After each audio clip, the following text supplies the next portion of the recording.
The New Yankee Workshop is right here on Home and Garden Television. Each episode focuses on a new project, breaking it down from start to finish. You don't have to be a master carpenter to create your own quality. Using some very unusual materials. Then on Design at 9, room by room is cooking up color. Matt and Sherry give a strong color boost to an all-white kitchen. At 9:30, Design at 9 continues when Decorating Sense turns a plain dull room into a cowboy room for under $500. At 10 on Kitchen Design, learn how to make a small kitchen look bigger. And at 10:30 on Vacation Living, visit the Shope Vacation Cabin on Captiva Island, Florida. It's all tonight on HGTV.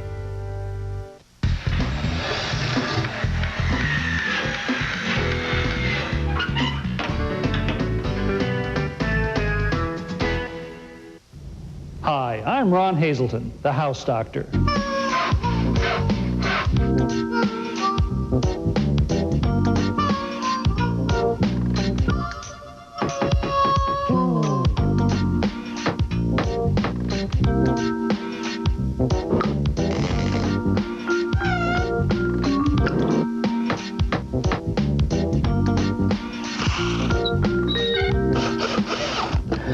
Welcome once again to the House Doctor, the show that helps you fix up your home or apartment.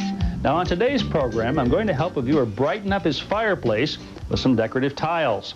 And we'll learn how to tell if your antique is a fake or the genuine article. But first, if you live in earthquake country, and most of us do, here's a device that could save your house and protect your family. In January of 1994, a 6.7 magnitude earthquake rocked the Northridge area of Los Angeles. The temblor caused nearly 17,000 gas leaks throughout the city. Regardless of where you live in the United States, earthquakes pose a very real threat. Well, now there's a valve available that will automatically shut off your gas in the event of an earthquake. It's called the Northridge valve. It's made by the Seismic Safety Products Corporation. And here to explain a little bit about this is Niall Osterhout. Hi, Niall. How are you? Thanks for joining us. Now, what you're holding right here is this same valve, but cut away so that we can see the internal workings. Yes, that's correct. The gas enters the valve here, comes up over the top of the ball, back down here and out into the house. Mm-hmm.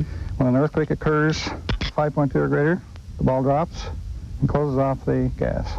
And to reset, you just rotate. Back around so we can see that what happens here. Okay. Rotate the knob. How does that work? There's a magnet built into the knob, in the side of the valve that picks that ball up and sets it back up on the pedal. So the magnet sort of captures the ball and lifts it back up on the pedal. That's correct. Now it's ready to go again. Right. Now you said 5.2 or greater it takes to trip this off. What's the likelihood of fault tripping from, say, something like a heavy truck driving by? Well, this valve is guaranteed not to fault trip. Now, what about installation? Is this something that a homeowner can do themselves? Do you recommend that they have a plumber do it? A homeowner can do it themselves, yes. It's a pretty simple job. If the homeowner doesn't feel good about doing it, we do recommend hiring a plumber. So someone that's used to working with the threaded pipe wouldn't have any problem with this. I'll tell you what, let's go ahead and install this right now and just see what's involved. All right. Now, the first thing you'll need to do when installing the automatic gas shutoff valve is to turn off the gas supply to your house. This is a pretty typical shutoff valve right here. But before we actually turn this to the off position, we've got to go back here and loosen this lock nut on the back side. So just use a adjustable wrench for that. Put it on here, turn it just about a quarter of a turn. And let's readjust our wrench here and place it on the shutoff valve itself. Now this is in the on position here. The valve is parallel with the pipe. We'll turn it 90 degrees like that so that it's perpendicular to the pipe, and that shuts the gas off for the house. Now, normally you don't have to do anything on the inside, but if you have an older furnace or an older gas range, say more than 25 or 30 years old, then you should go in and turn the pilots off to those before you turn the gas off out here. All right, step 2 is to loosen these couplings, or unions right here, that attach the gas meter to the piping. Now, this is, of course, the pipe that's over here on this side. This is the gas coming into the meter. This is the gas going out of the meter and into the house. Let's go ahead and loosen those up, and then we're going to drop the meter free. Okay, our meter's free now. I'm going to set this over here, leave it in the upright position. Now, in this installation, what I want to do is remove this T right here next. So we use 2 pipe wrenches, one on the T, one on this short nipple. Okay, and then we'll pull this baby up and unscrew it. There we go. Now next, let's take this elbow off here. Okay, that's fairly loose. Take it off by hand. We're just going to replace this with a new one. Now, anytime you're screwing two pieces of pipe together, especially with gas, you've got to seal the threads. This is a pipe sealant right here. You want to put this sealant on the inside of the elbow right here, all the way around. I'm going to coat the threads thoroughly, okay? And then, of course, on the end of this nipple right here, again, making sure that we've got sealant all the way around and well inside the threads. All right, then we can go ahead and screw this on. And I'll tighten this back up with a pipe wrench.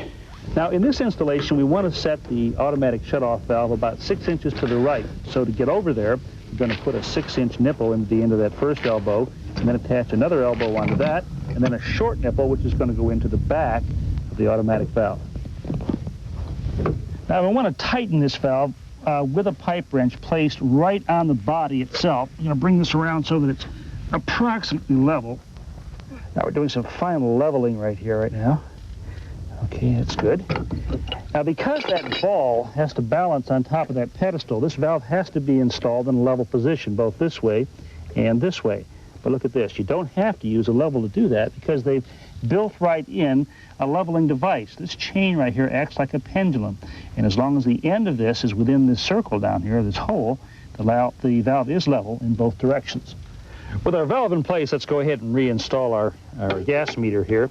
And we'll just hand tighten these down. First, this, of course, is attaching it to our supply line here coming up out of the ground. I'll hand tighten this just for now. And then we'll put this T back on over on this side. It's the one that we took off earlier.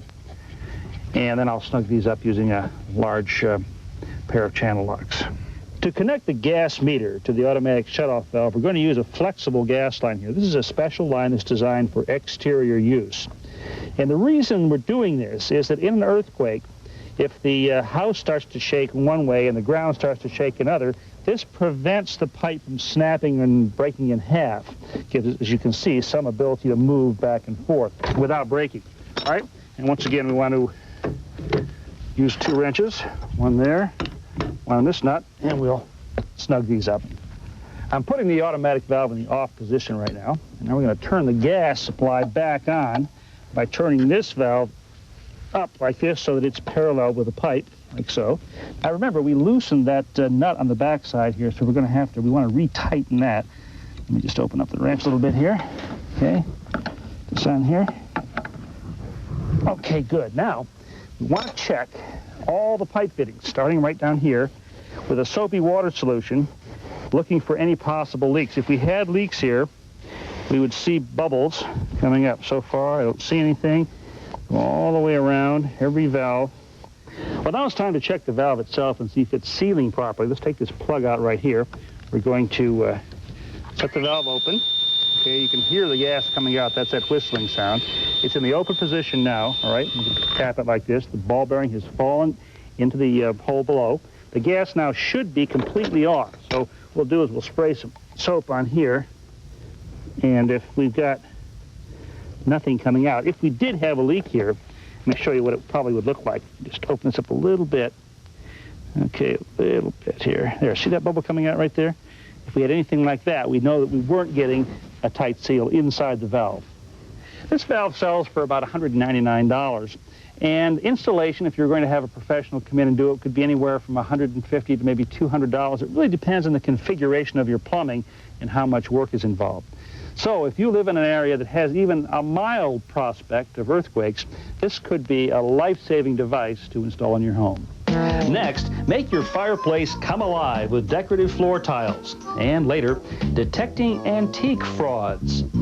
Home and Garden Television is proud to bring you a true American masterpiece, This Old House Classics, tonight at 7 Eastern on HGTV, Home and Garden Television.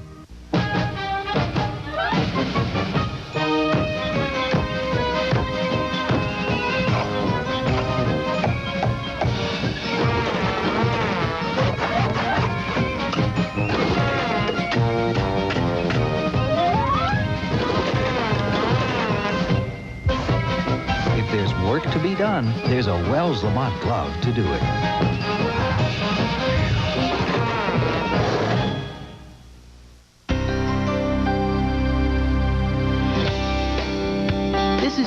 October 6th. The flavor and quality of your Brussels sprouts will improve significantly if they're able to endure a few frosts. In fact, don't pick any until after the first frost. Start harvesting when the sprouts reach 1 inch in diameter. Then pick from the bottom of the stem. Remove the lower leaves as you harvest to speed up the growth of future sprouts.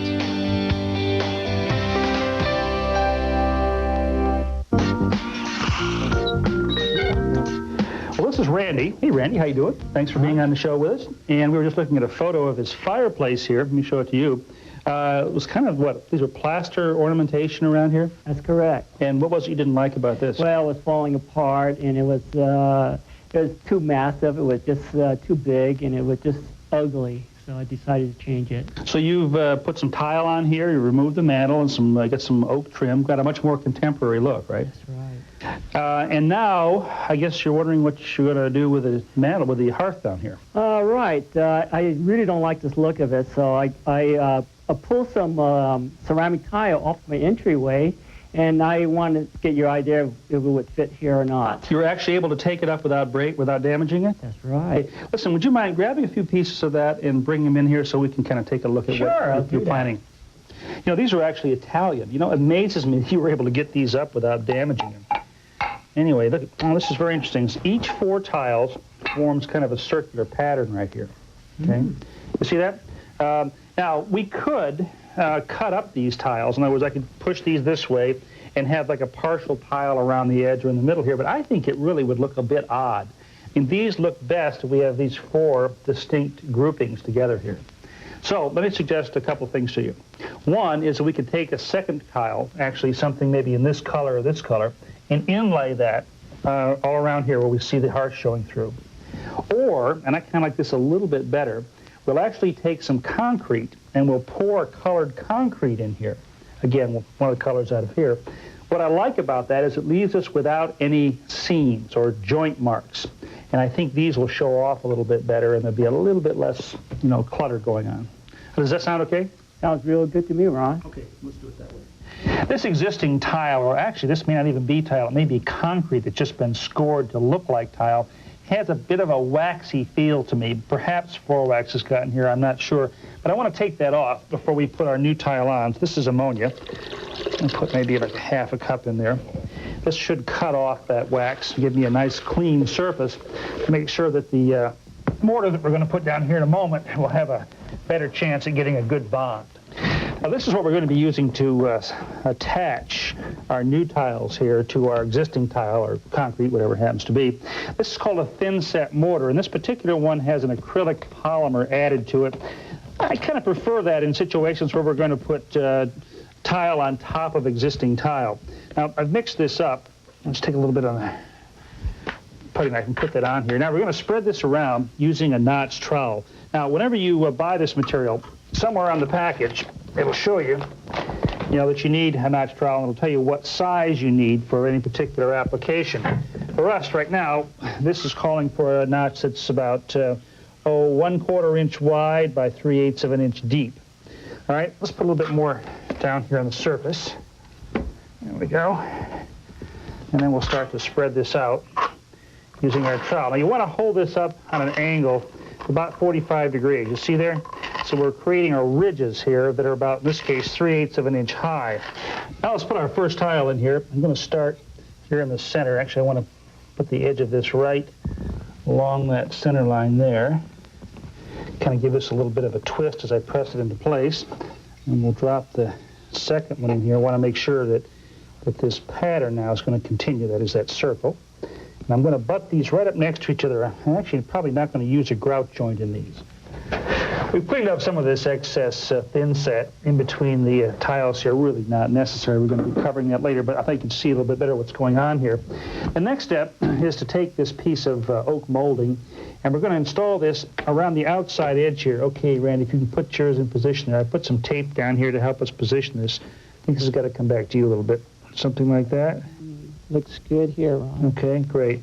All right, now this is going to both be a form for the concrete and provide a finished edge for the hearth. And because this is kind of narrow oak, let's go ahead and pre-drill this. Give ourselves a starter hole. Okay, and then we'll nail this in place using some 5-penny finish nails. Okay, you all set over there? Good. Okay, good. Let's drive these in. And we'll countersink this below the surface with a nail set. Well, it's been a couple of days since I was here. Randy's gone ahead and put some Varathane on this oak trim right here. Now we want to deal with this space in between the tiles, and this is going to be concrete. But I want to color this concrete one of two colors, either a blue that sort of matches this blue in here, and also a carpet that's over on this end of the room, or possibly a red-orange, like this one right here. So we're going to do a little experiment to see which of these coloring materials works the best. Blue is kind of a hard color to find in cement colors. So what I've got right here is actually some colorant used for paints. This is for water-based paints. Let's take the seal off here. I'm going to add just a little bit of this in here. We're going to make a couple test patches. There we go. And because this is for water-based paint, and our thin-set mortar here, which is what I'm going to use for our grout or our concrete, is also water-based, I'm thinking, well, you know, maybe this stuff will work just fine. Well, we certainly got enough blue going there. I mean, one of my concerns was that it wouldn't impart enough color, but that's really quite a bit of blue, okay? What we're going to do now is spread this out very thin, like this, and I'm going to put this outside in a couple of minutes, let it dry, so we see what the dry color looks like. Now, another way to color this cement or concrete is with these powdered pigments right here. These are designed specifically for coloring concrete. And I can't get this in blue, as I might have mentioned, but I can get it in red. And the red that I want in the tile over there is almost an orange. So I'm going to mix that red with this orange. And now we'll take our putty knife here. Again, this is just going to be a sample. We've let our two samples dry out in the sun, then compared them with the tiles. And while either one of these would probably work, I'd adjust the blue a little bit, make it a little bit darker. We've decided that we think the red will be a little bit better, that it'll kind of tie all this together. It'll relate a little bit better to the oak. So that's what we're going to use. We've mixed up a larger batch of this right here. And we're about ready to put that on. But before we do that, if you'll notice, this fireplace screen right here is set underneath this tile right here. Now, normally, what I would do is take the fire screen loose, just take it off, put the concrete down, set it back in place, and put it on top. But because it's underneath these tiles, can't do that. So what I want to do is take some WD-40 here. There we go. Can's almost empty here. All right, and I'm going to put it right down here on the base of the fire screen. This is going to act as a relief agent. So in the future, if Randy has to get this out of here, at least it won't be stuck to the concrete. It might be entrapped in there a little bit, but it won't actually adhere to the concrete. Let's start to put some of this this concrete down. Well, actually, this is the same thin set that we use to attach the tiles. It's got an acrylic additive. I'm using this because I think it'll stick better, less likelihood of it cracking. Okay, Randy, if you take your float now and start to spread that out, I'll keep adding this in here. Now, what we're using to spread this around, by the way, is this is sort of a tile grout float, foam rubber. I'm using it because we don't have to worry about scratching the wood or the tile with it. I want to force this down into the opening here.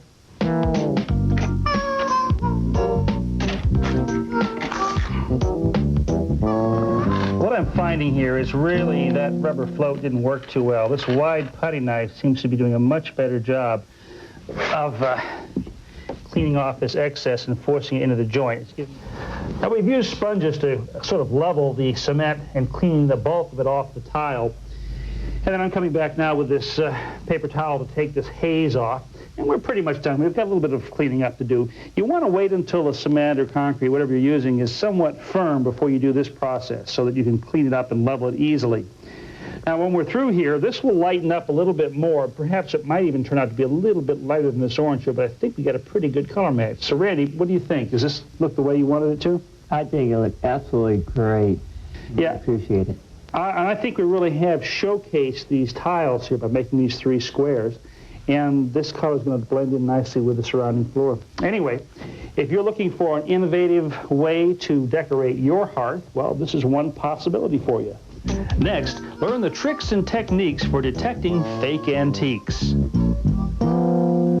You loved us, and we're back. the Giant Eagles Baby, Toddler, and Toy Fair at the IX Center October 9th through 11th. Learning, entertainment, and fun. Meet America's most creative mom. Get tips from childcare experts. Sing along with Chad and Terry. Watch The Wizard of Oz. Meet Arthur, Hey Arnold, and Clifford. The Baby, Toddler, and Toy Fair. The perfect place for the whole family. October 9th, 10th, and 11th at the IX Center. Presented by Children's Mylanta, Baby Depot, JCPenney's, Target, and Dollar Bank. At the System, real quality leather furniture is furniture that lasts. Soft, comfortable, and durable. The Sista features leather furniture that looks great and feels good too. Don't miss our biggest leather sale ever with savings up to 45%. Exclusively at the Sista Furniture on Stig Road in Parma.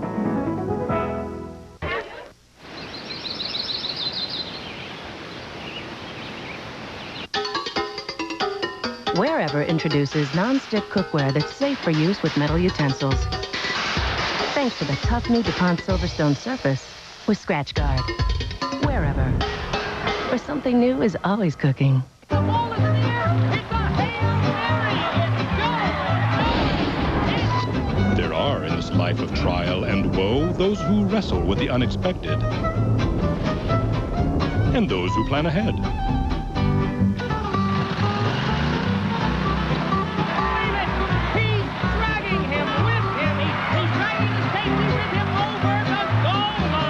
Don't wait for the unexpected. Get yours while the sun shines. Have a question about caring for your exterior wood? Cuprinol has the answer. For example, how should you prepare your deck before staining or sealing? Unless your deck is new, you need to clean the surface. First, remove all loose material. Then apply a deck cleaner like Cuprinol Revive Liquid Deck Wash to the entire surface. Rinse, let it dry. Now you're ready to stain or seal. For more information on Cuprinol heavy-duty wood care products, call 1-800-424-5837 because Cuprinol has the answer.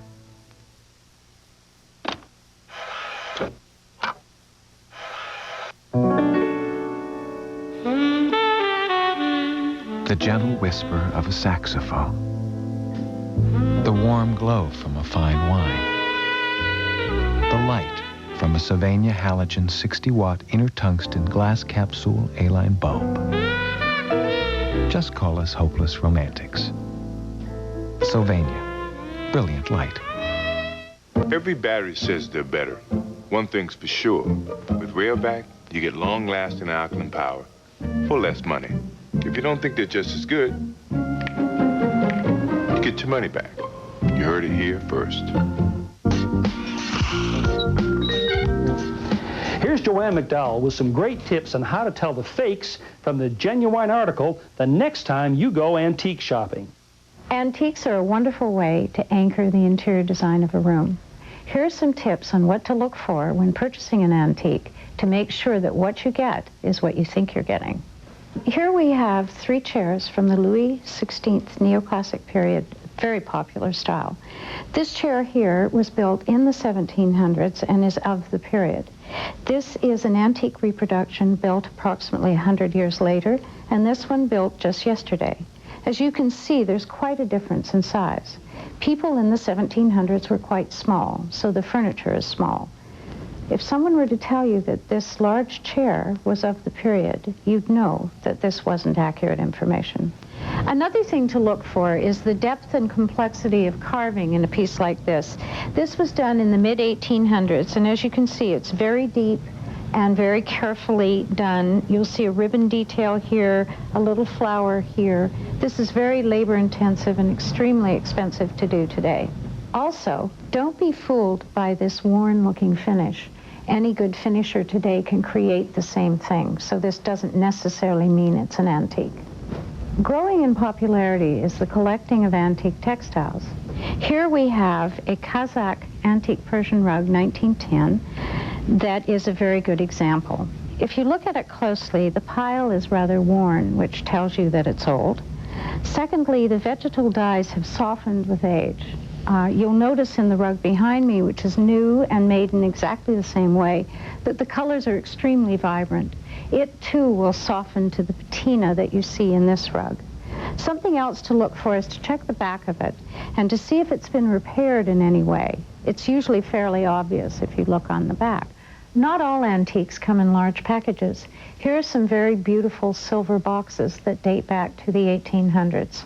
This one's particularly lovely. It's Georgian, and if you'll notice, it has the lion's heads on either end of it, and it opens up. It has sheafs of wheat on the top. If we turn it over, you will see that there are some small stamps right here on the bottom of it. This is how you know if it's of value or an antique. Each of these stamps is like a signature. So when you find that antique that you can't live without, and it passes all the tests that we've discussed, please find a reputable appraiser and make sure that you are indeed getting what you think you're getting.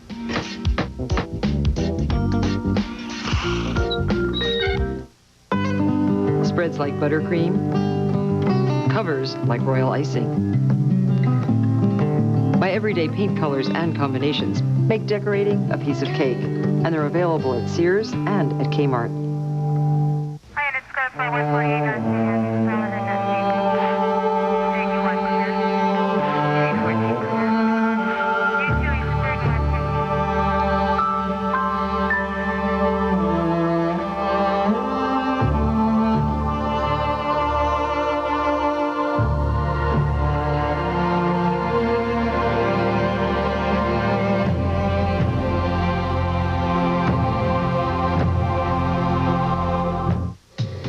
Is the Power Steamer Deep Cleaner from Bissell, and this is some very dirty carpet.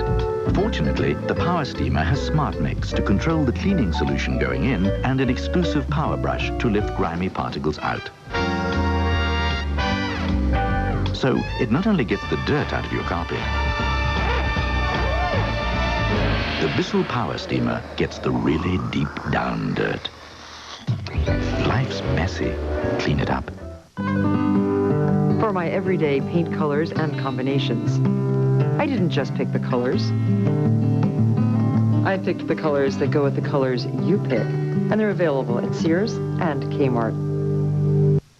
This is an NBC News special report. Did we get your attention? The images of NBC News are as powerful today as the first time you saw them. At time and again, we connect the stories you are talking about today to the people and events you'll always remember. Because behind every headline, there's a little history. Time and Again with Jane Pauley, evenings at 10 on MSNBC. The only TV journal connecting the past with the present on MSNBC and Cox Cable. One of the most popular and attractive features in any home is the fireplace. Homeowners, home buyers, and builders all agree. And in Northern Ohio, one store has earned a reputation as the leader in fireplace equipment and accessories. Country Stove and Patio in North Royalton. Discover a store where dozens of burning fireplace models and gas logs are displayed, plus the largest selection of glass doors and accessories. Country Stove and Patio on Route 82 in North Royalton. Now, I'm in the process of attaching this shelf to the edge of this cabinet here, and I've run into a problem that may occur for you, and that is I've got to have the hole up almost close to the bottom of the shelf. I don't have enough room because the body of the drill is hitting the bottom of the shelf. How am I going to solve this? Well, I got a great idea for you. Now, this is what's called a flexible drill shaft. We just put it right on the drill the same way we would any normal drill. Granted, this is a little bit longer, and you can see that it is indeed quite flexible. Now, this process also requires a drill bit with a hex end on it. I find that these are available now at most home improvement stores. And what we've now got is a drill that can operate at right angles like this. So all I need to do is to position this up here exactly where I want it, press on it, and drill my hole. Well, thanks for watching. Now it's your turn to get out there, roll up your sleeves, and tackle some of those projects that you may have been putting off. And please join me next time when I'll have lots more tips and suggestions to make your next home improvement job just a little bit easier. See you then.